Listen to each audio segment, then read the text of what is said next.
Welcome. My name's Bill Woodruff.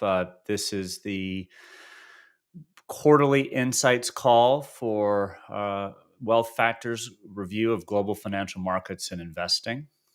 Before I get too far into things, I want to clear out some compliance language first. Uh, this call is for informational purposes only and may be recorded. Statements made during this call are the opinion of the speaker and are subject to the risk and uncertainties, some of which are significant in scope and by their very nature outside and beyond the control of WealthFactor. There can be no assurance that such statements may prove to be accurate, and actual results and future events could differ in a material way from said statements. Historical results are not necessarily indicative of future results or performance. I appreciate everybody tuning in, and let me jump right in with some quick background and introduction. So I've been focused pretty narrowly in investing for about 20 years now. A very broad experience set that includes building trading systems for a hedge fund, manager research and due diligence across most investment categories and types, including private equity, private credit, private real estate, equity strategies, and a fair amount of debt and fixed income investing. In my professional background, I've launched and been responsible for the investment activity of a mutual fund. I started WealthFactor in 2017, largely for the purpose of removing what I believe are a variety of unnecessary layers as well as complexity in the average investment service that's provided to most investors.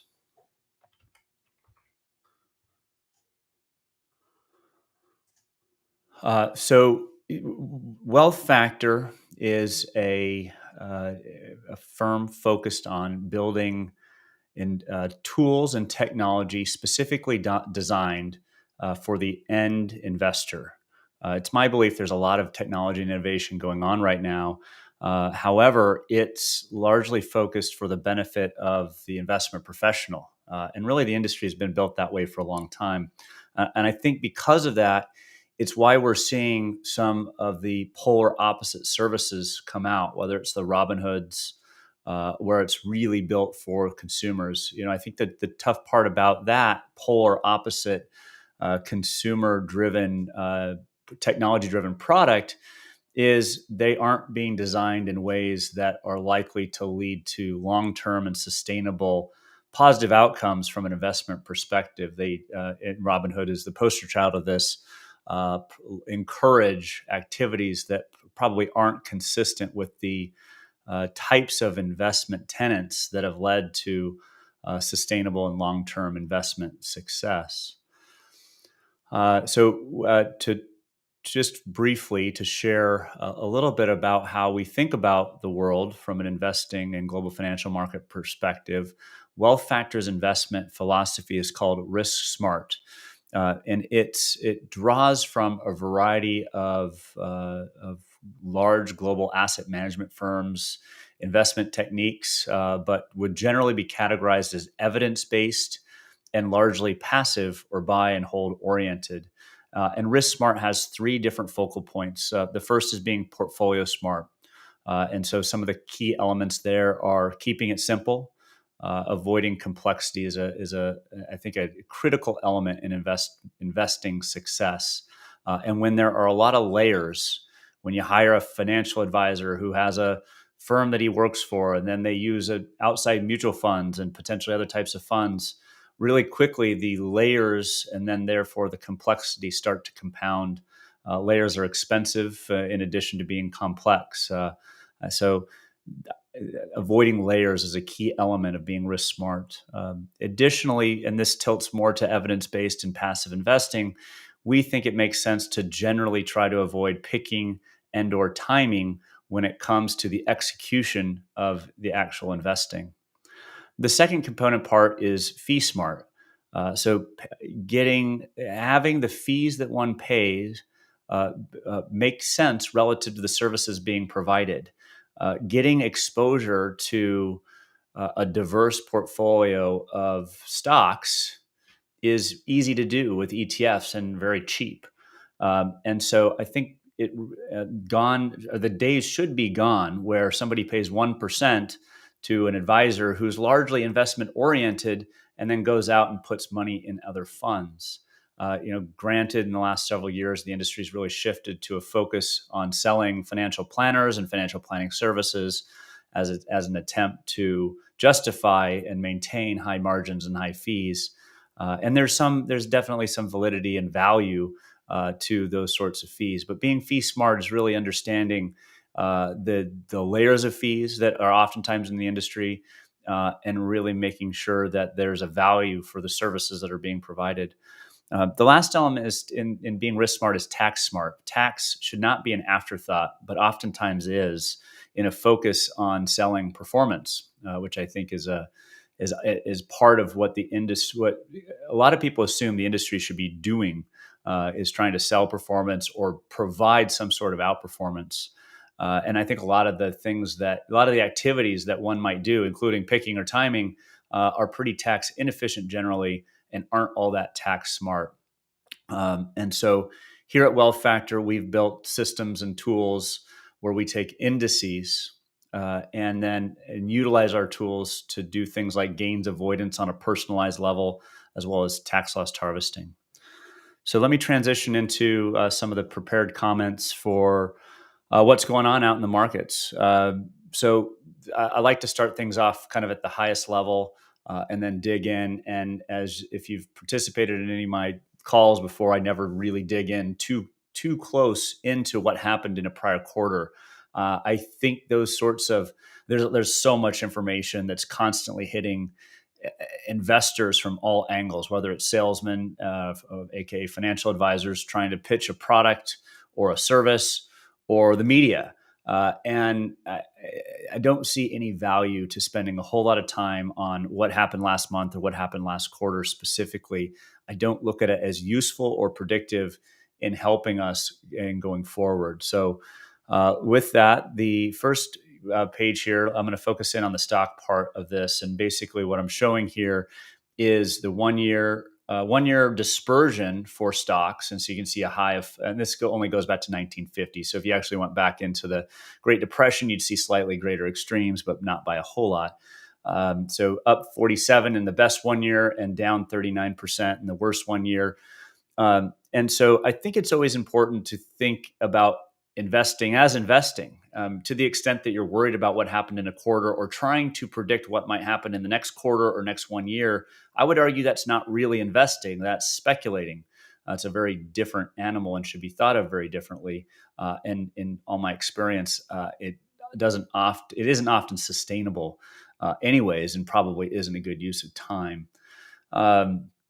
So what I would highlight here is really that investment element, in that if you're buying and holding a diverse portfolio of stocks, and this particular is for stocks is the S&P 500, which is generically used. The longer you hold those, the smaller the dispersion of historical outcomes has been. And so let's just start out with thinking about things with the long-term time horizon. This is one of my favorite studies, and the orange bar is the average investor, and it's a study. It's based on a study by a company called Dalbar, where they take the net aggregate mutual fund sales or purchases and redemptions and exchanges each month as a measure of investor behavior, and then we compare that to what do indices do. And what this study suggests is that because of us being humans and thinking we ought to, and probably the industry and the media conditioning us to think we should be picking and timing or trying to find the next best manager or whatever that might be, this study suggests that because of those activities and human behavior in general, the average investor or most investors underperform properly diverse buy and hold portfolios. And it's my belief it's largely because of those activities, or the idea that they ought to be trying to be a benchmark. But the practical reality is annualizing 6% or more per year is oftentimes more than enough to meet people's goals and objectives or whatever their positive outcome might be. And it's far simpler and far less risky in terms of the negative potential outcomes. Last quarter, I spent a little bit of time looking at earnings and how the markets have done after hitting all-time highs, and we've generally seen markets continue to do well since the last quarter. And I wanted to add a little part to that. I hear a lot of people say, "Well, the Dow is at 30,000; it's an all-time high." And really, price is not hugely useful as you think about it. It's really, you have to think about price change over time as relative to the earnings of the underlying businesses. And so in this graph, I think if you're thinking about the Dow as being an all-time high of 30,000 or wherever it is, 36,000, that's not really useful information. And this graph, I think, does a nice job as to explaining why. So if we look back all the way back into the late 80s, we have earnings per share on average for the S&P 500 at 25. Well, we fast forward to potentially in 21, 22, it's approaching 10 times as high. So if you took the Dow at 3,000 and took it times 10, a 10x return, that takes it to 30,000. So I think it's important to acknowledge that there's a link between earnings and earnings growth and the prices of markets over time. Certainly, and this is what makes investing so challenging, is the publicly traded global financial markets tend to be a voting machine and will fluctuate very dramatically based on changes in recent and near-term news. So oftentimes discipline isn't as easy as it sounds. Another thing I spent time on last quarter was growth versus value over time. And I found this graph since then that looks much further back. So if you look at the last 10 to 20 years, you see kind of an oscillation between value outperforming growth after the tech bubble bursting, and then growth outperforming value since, and really specifically in the last 5 years. And I see a lot of investors leaning very heavily to growth stocks today. And it's really, I think it's human nature to see investors gravitate to what did well yesterday. But generally, with long-term time horizons, those sorts of tendencies haven't proven to be useful. And then what this graph indicates is not only should one probably be at best balanced, in my opinion, between, this is a little bit of my opinion and a little bit of what this graph shares, but be balanced in their allocation between value and growth. But long-term historics actually tilt to value over growth. So for investors that are tilting very heavily to growth-oriented investments today, I think I would strongly encourage them to reconsider those decisions in favor of something that's more neutral for two reasons. One, growth has had an incredible run, and markets, all types of markets, tend to have cycles. And two, over very long periods of time, value has tended to outperform growth. So growth and value is an interesting thing to kind of pay attention to. U.S. and non-U.S. is another thing, and there's long-term cycles for both of them that I think are very interesting. And it's easy, especially during very strong periods, especially for what's easiest for us to understand, which would be large U.S. companies that are growth-oriented and exciting stories, but this graph here is the purple are periods where non-U.S. stocks outperformed U.S. stocks, and the gray is when U.S. stocks outperformed non-U.S. stocks in the last several years. And then, as you can see in this graph, over the last 10 years plus, it's been U.S. has largely outperformed non-U.S. But I think this graph helps illustrate that that's not always the case. And I think it builds a case for the inclusion, not just for the diversification benefit, but probably for more reasons than that, inclusion of non-U.S. in a properly diversified portfolio. Shifting gears over to fixed income or debt, and I'm gonna take a pit stop in with inflation.